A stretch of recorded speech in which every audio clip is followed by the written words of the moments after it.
Olá, eu sou Marcelo Calango e agora começa mais um Cidadania da TV Senado.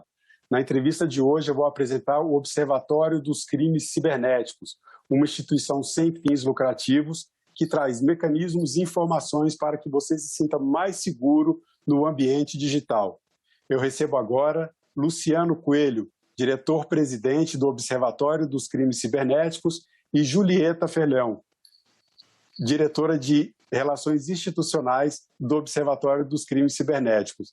Julieta e Luciano, muito bem-vindos. Obrigado por aceitarem o convite e participar do Cidadania. Nós que agradecemos. Marcelo. Nós que agradecemos aí o convite. Julieta, vamos primeiro apresentar o Observatório dos Crimes Cibernéticos. Eu queria que você contasse um pouco da história, de onde partiu a ideia de criar esse observatório e o que é que o Observatório dos Crimes Cibernéticos vem oferecer para a sociedade.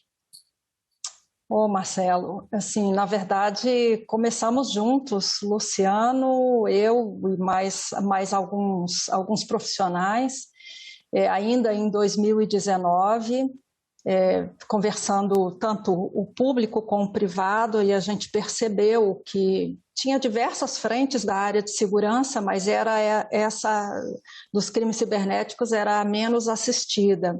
E a gente visitou, fez alguns benchmarkings mundiais e percebemos que em alguns países existia essa figura, né, de hub, que congrega todas as informações, faz o tratamento dessas informações e, na verdade, traduz aquilo para o público e para o privado, fazendo uma ponte entre eles.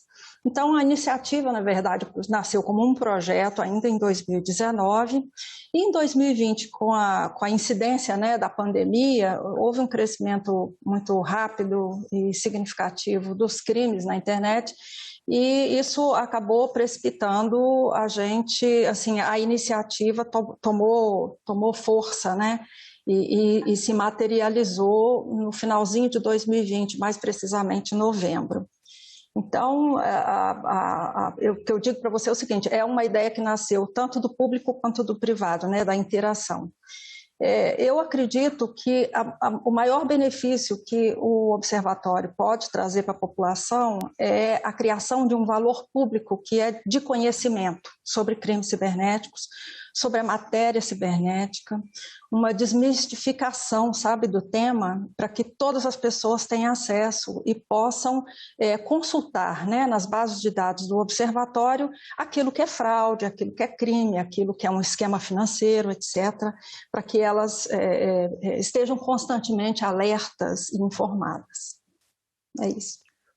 Luciano, pegando o gancho já nessa fala da Julieta, eu queria que você falasse um pouco sobre esse cenário dos crimes cibernéticos, porque quando a gente fala em crimes cibernéticos ou crimes digitais, a associação é muito rápida com algumas situações mais comuns, como fraude em cartões de crédito, clonagem de WhatsApp e outros crimes patrimoniais. Mas a coisa vai muito além disso, né? Tem crimes contra a honra, tem problemas de racismo, exploração sexual, extorsão. É muito amplo esse leque do que seriam os crimes cibernéticos. Eu queria que você desse para a gente mais ou menos um panorama para clarear um pouco mais tudo que está envolvido nessa questão da segurança digital.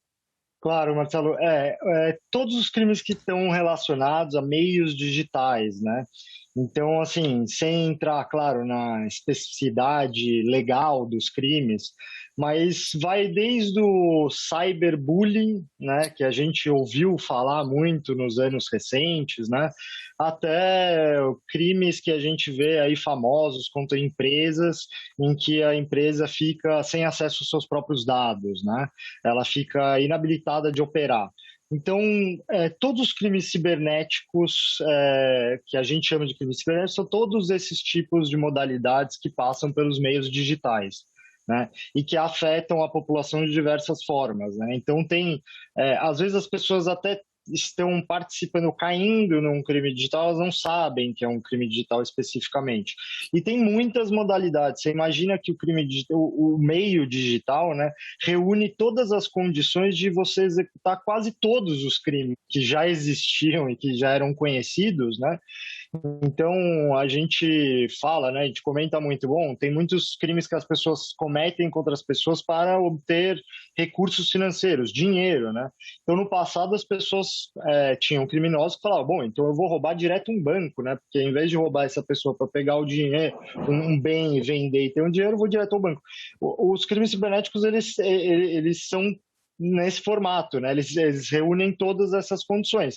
Então, hoje, por exemplo, as instituições financeiras são os principais alvos, né, dos criminosos digitais. Se fala muito de crimes de cartão de crédito porque as pessoas estão ali diretamente acessando um recurso financeiro.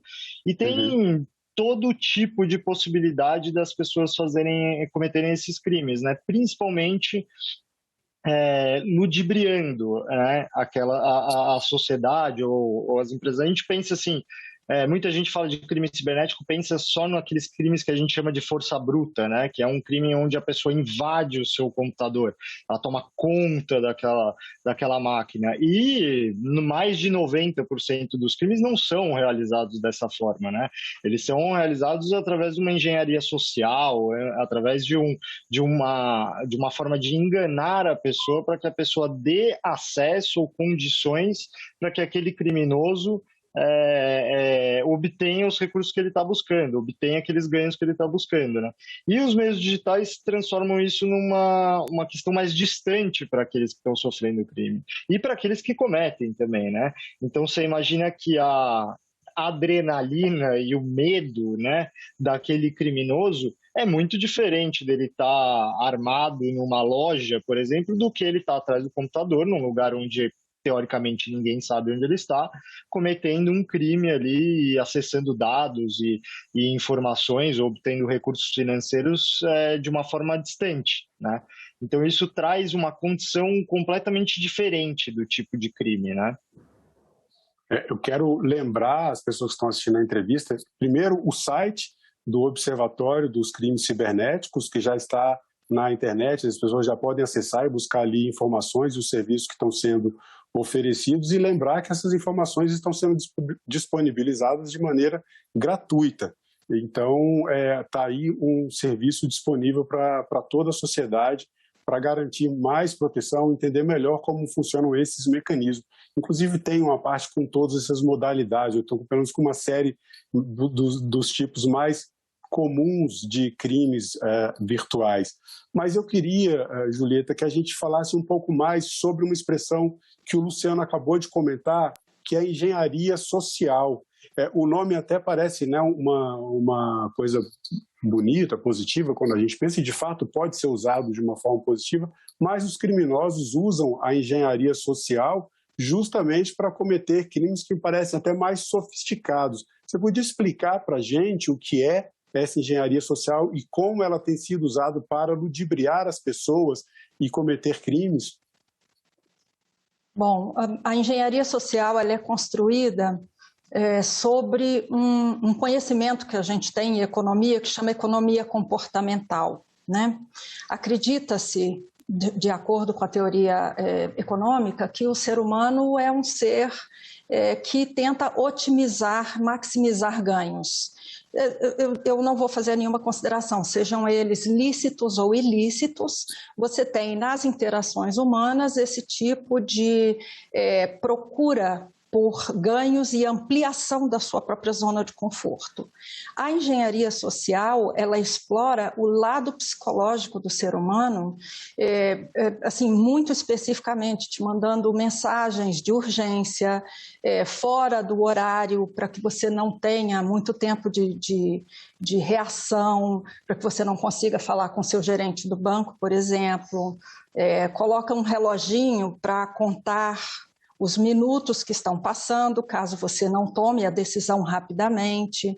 Então, há diversas formas de você explorar a ansiedade e o desespero do ser humano. Então, a engenharia social ela faz exatamente isso.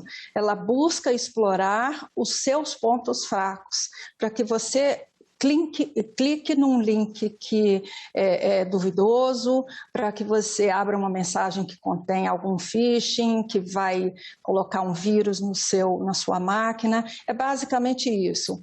Quando você recebe uma mensagem e você vê claramente que algo ou é muito bom para ser verdade, ou é muito fácil, ou está muito barato, a gente costuma alertar lá na nossa página, tem esse alerta. Desconfie, porque o mercado formal, ele paga muitos impostos, ele cumpre uma série de regras. Não é fácil baratear um produto ou um streaming de um filme. Então, assim, a gente alerta por causa disso.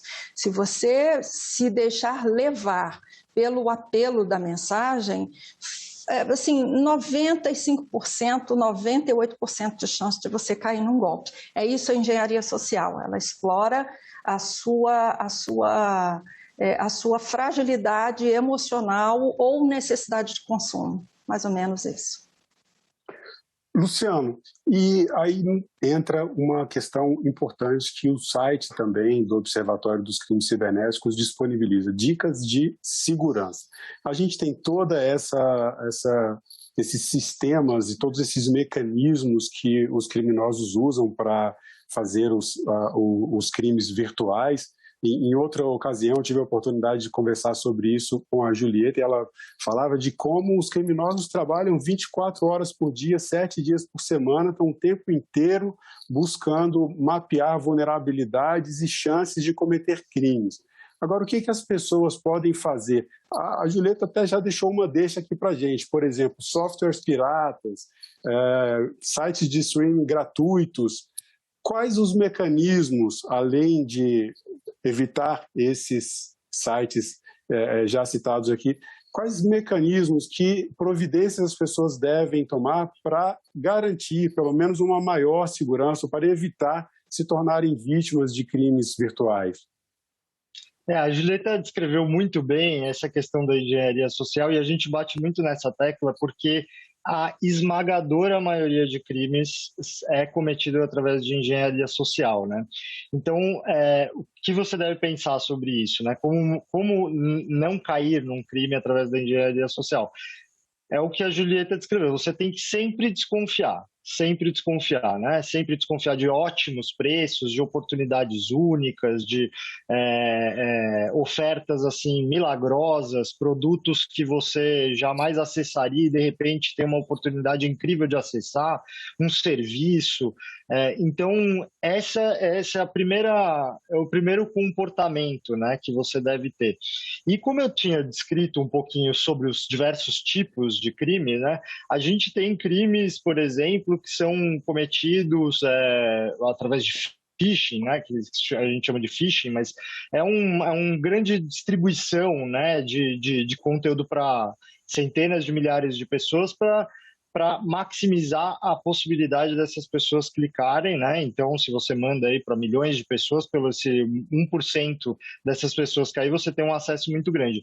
Parte desses crimes são utilizados, são realizados para acessar mecanismos do seu equipamento, e muitas vezes eles não têm o objetivo nem exclusivamente de te atacar ou de obter um benefício seu, né? Ele tem o objetivo de utilizar a sua estrutura para poder realizar outros ataques, né? Então tem modelos de botnets, que a gente chama, que são grandes redes criadas de computadores que são utilizadas por criminosos, são vários pontos de acesso, você imagina diversos pontos de acesso, milhares de pontos de acesso, utilizados ao comando daquele criminoso. E esses milhares de pontos de acesso não são de propriedade do criminoso, né? Ele conseguiu acesso através de um crime, né? De um crime digital, onde as pessoas caíram de alguma forma. Então, esse tipo de crime é muito importante que você, como você mesmo comentou, Marcelo, é muito importante que você tenha, assim, você pode se proteger tendo claramente produtos que sejam originais, né? que você não tenha produtos que são de segunda linha, piratas, né?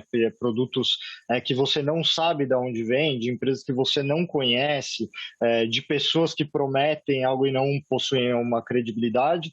Esses equipamentos têm que ser constantemente atualizados, então o crime evolui muito rápido, né? As modalidades evoluem muito rápido e o criminoso está lá, né, 24/7 procurando determinadas falhas naquele sistema.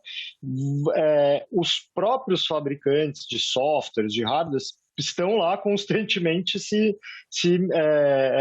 defendendo, né, provocando melhorias nos seus produtos. Então, muitos produtores, muitos fabricantes de software falam isso, você tem que atualizar os seus softwares constantemente, porque se você não atualiza, ele está preparado para uma outra época, um outro momento de ataques. Agora a gente já tem outras questões, né, acontecendo pelos criminosos que não estão cobertas por aquele software. Mas principalmente, e tem outros também tipos de crime, por exemplo, um dos crimes que ficaram famosos aí nos últimos tempos, né, que é o sextortion, né, que é o que a gente chama de sextortion, que é basicamente uma chantagem, né, uma extorsão mediante conteúdo íntimo da pessoa, né? Agora, nesse tempo de quarentena, ainda pandemia, as pessoas não têm podido se encontrar, então aumenta muito o contato pessoal, o contato das pessoas por meios digitais, e as pessoas muitas vezes praticam, sei lá, sexo digital ou transferem conteúdo, fotos, etc., próprios, e existem pessoas dedicadas a cometer esse tipo de crime, né? A fazer com que as outras pessoas entendam que ela, sim, tem um afeto, tem um carinho e está criando uma relação com aquela pessoa, para obter conteúdo íntimo daquela pessoa e depois extorquir aquela pessoa, né? Então, assim, as recomendações são as mais variadas, né? Para os vários tipos de crime. Então, sempre ter os seus equipamentos atualizados, com softwares, com hardwares sempre de produtores originais, né, de fabricantes originais, não acreditar nas soluções milagrosas. Muita gente no passado adquiria, né, pedia para um amigo lá que instala as coisas aqui porque é caro, eu vou instalar aqui. Bom, isso daí está abrindo uma porta, né, para os criminosos entrarem, né? É o barato que sai caro, né? É o barato que sai muito, muito caro depois, né? Tudo em relação à segurança é assim, né? A gente vê pouco valor na prevenção, mas depois tem que gastar muito mais dinheiro para a repressão. Mas vai desde esse tipo de proteção, né, que é bastante lógica, assim, para também um comportamento nas redes, né, um comportamento na internet sempre de cuidado, né, de não mandar conteúdo íntimo, de não transferir, de desconfiar de pessoas que você não conhece, né. Você, quando cruza uma pessoa na rua, a pessoa te aborda, você desconfia. Na internet a desconfiança diminui, né, por quê, né, a pessoa, você nem sabe se é ela que está por trás daquela foto ou não. E tem muitas questões também relacionadas às senhas, né, por exemplo, a gente tem o costume, eu tenho muita coisa para pensar, eu tenho 2 filhos, eu tenho um cachorro, tenho minha família, meu trabalho, tudo. Eu não tenho tempo para ficar, não tenho mais memória, né, na minha cabeça para decorar a quantidade de senha que eu preciso. Então as pessoas colocam lá uma senha simples, fácil e para todos os dispositivos, né? E esse é um grande problema, né? Esse é um grande, grande problema, porque a gente, inclusive, tem no site do Observatório, a gente tem uma ferramenta lá onde você pode consultar se seu e-mail, por exemplo, está catalogado em um dos grandes vazamentos de dados pessoais, né, ao redor do mundo. Quando o site ele te responde que sim, ele te dá também algumas informações de qual vazamento foi e o que continha naquele vazamento. Muitas vezes foram vazados os e-mails, os seus dados pessoais relacionados à senha daquele e-mail, ao conteúdo que estava lá dentro. Então, os criminosos eles não entram ali porque eles querem responder seus e-mails. Eles entram ali porque eles querem pegar o conteúdo daquilo, ver se tem novos conteúdos de senha, ou se pegar aquela senha daquele seu e-mail e testar em possíveis outras aplicações que você mesmo utilizaria. Então, se você vazou a senha do seu e-mail e você tem a mesma senha, por exemplo, para o seu acesso do aplicativo do banco, é uma vulnerabilidade que você vai ter. Então, uma das recomendações relacionadas à senha, por exemplo, é que você tenha senhas diferentes para diversos aplicações diferentes, né? E que você renove essas senhas constantemente, né? Crie uma lógica na sua cabeça que só faça sentido para você, que não seja preferencialmente a data do seu aniversário ou dados óbvios, comum, né? Que te ligam àquela senha, né? Porque é por onde os criminosos vão testar pela primeira vez, mas que tem uma lógica para você, que você tenha a facilidade de lembrar a lógica daquela senha e você tenha a capacidade de ter diversas senhas para diversas aplicações e consiga atualizar frequentemente. Esse serviço do vazamento de dados, de vazamento de e-mails, eu mesmo já usei no site do Observatório, e é um mecanismo que eu sugiro que as pessoas acessem. E é muito simples, vocês vão chegar numa página que fala sobre vazamento de dados, ali você coloca o seu e-mail e logo vem a resposta informando que tipo de vazamento aconteceu, quando. Realmente é um serviço bastante útil, que eu acho que as pessoas deveriam, pelo menos quem está assistindo essa entrevista, acessar e divulgar também para colegas de trabalho, familiares, porque essa é uma forma de aumentar a sua segurança. A partir do momento que você vê que teve um vazamento de um e-mail seu, troca a sua senha, você não precisa alterar o seu e-mail, mas troca a senha. Ficou a dica aqui do Luciano. E claro, pensando em senhas fortes, senhas fracas realmente é uma porta aberta para os crimes cibernéticos. Em termos de ação, caso uma pessoa se torne vítima, a Julieta faz essa parte de relações institucionais do Observatório e tem esse contato com o governo, as autoridades, forças policiais. As nossas forças policiais estão bem preparadas, a gente tem mecanismos para recorrer à pessoa que se torna vítima, a quem ela deve recorrer num caso de perceber que foi vítima de um crime virtual, Julieta? Marcelo, hoje praticamente todos os estados possuem delegacias especializadas, né? Todas as grandes cidades têm algum departamento que trata a questão do crime cibernético. A primeira recomendação que a gente sempre faz para alguém que é vítima ou que no futuro vier a se tornar vítima é procurar a autoridade policial e fazer um boletim de ocorrência. Porque sem o boletim de ocorrência você não gera no mundo jurídico o fato, né? Então é preciso que a vítima faça um boletim de ocorrência.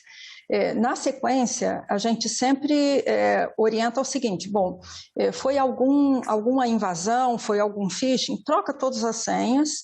É fundamental, é imprescindível que a vítima bloqueie qualquer outro acesso. Então, além do boletim de ocorrência, você tem que estancar, né, impedir entradas, trocar a fechadura mesmo, sabe? É fortalecer as amarras da porta, é atualizar o seu antivírus, né?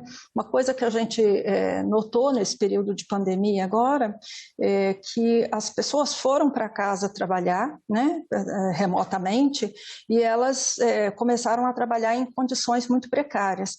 Então, o volume cresceu. E eu não vou dizer para você que as polícias tenham condição de endereçar tudo, mas um dos papéis do observatório é juntar crimes que são análogos, que são similares, fazer uma análise profunda, técnica mesmo, daquele tipo de crime, para que o poder público possa atuar em cima daquilo ali, né? Não só o poder público possa atuar em cima daquilo ali, mas a gente possa gerar um conhecimento para alertar a população. Então, assim, quando você pega a massa de dados de crimes, não ele individualmente, a massa de dados de phishing ou de um determinado tipo de correspondência eletrônica que venha dos bancos, né? Isso é muito recorrente, isso é muito comum. Então, quando você pega aquilo ali, você consegue estudar um grupo, né, de crimes que são muito similares, que a gente chama de exploit, né? Um único exploit atinge muitas pessoas ao mesmo tempo, e com isso a polícia consegue agir mais objetivamente, de maneira mais focada, né? O Brasil, assim, ele tem avançado na medida dos recursos disponíveis, né? o poder público tem investido, né, na formatação dessas delegacias, o que é muito bom, porque é um assunto novo e é novo para todo mundo. Então, se você não tiver o poder público também bem informado a esse respeito, o criminoso vai continuar impune. Então, é isso que a gente pensa, não só trabalhar com a população, para a população não cair nas armadilhas, né, que tem na internet, mas também ajudar a polícia levando todo esse conhecimento até as forças, os agentes, né, da lei. Bem, fica aí as dicas para quem, espero, né, que a gente gostaria que ninguém caísse nesse tipo de crime, mas infelizmente, como a gente citou aqui, o avanço dos criminosos é rápido e é importante saber como se defender e como agir em caso de ser vítima de um desses crimes. A gente está chegando ao final da nossa entrevista, temos um pouco mais de 2 minutos aqui. Eu vou trazer para vocês dois a pergunta que eu tenho feito a todos os convidados do programa Cidadania. Para vocês, o que é cidadania? Vou começar, tá, Julieta? Cidadania tem a origem da palavra, né, na palavra cidade e tem a ver com os direitos, né, da pessoa de convivência dentro daquele formato de Estado, né? E eu acho muito legal falar sobre isso quando o tema é cibernético, né, e é internet, né? Porque nós todos somos cidadãos da internet, né? Nós todos estamos aqui convivendo nesse mundo sem fronteiras, né? E a gente quer se sentir seguro. Para mim, cidadania é você poder se sentir parte, né, daquele meio que você está, você se sentir confortável em exercer os seus direitos, né? Você se sentir abraçado por aquele formato de convivência ali e se sentir seguro também. É isso. Julieta, na sua opinião.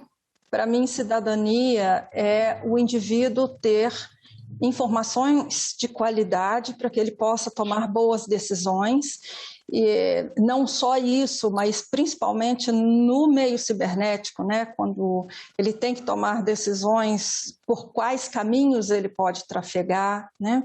Então, a informação é uma forma de elevar a cidadania do indivíduo. Bom, eu agradeço mais uma vez a participação de vocês no nosso programa. Obrigado pelo tempo de vocês. E eu agradeço também as pessoas que ficaram até o final dessa entrevista. Convido todos a acessarem o site da TV Senado e também a assinarem o canal da TV Senado no YouTube. Se vocês quiserem mandar a sua opinião sobre o que é cidadania, responda para a ouvidoria do Senado Federal, 0800 061 2211. A ligação é gratuita. Obrigado pela participação e até o próximo Cidadania.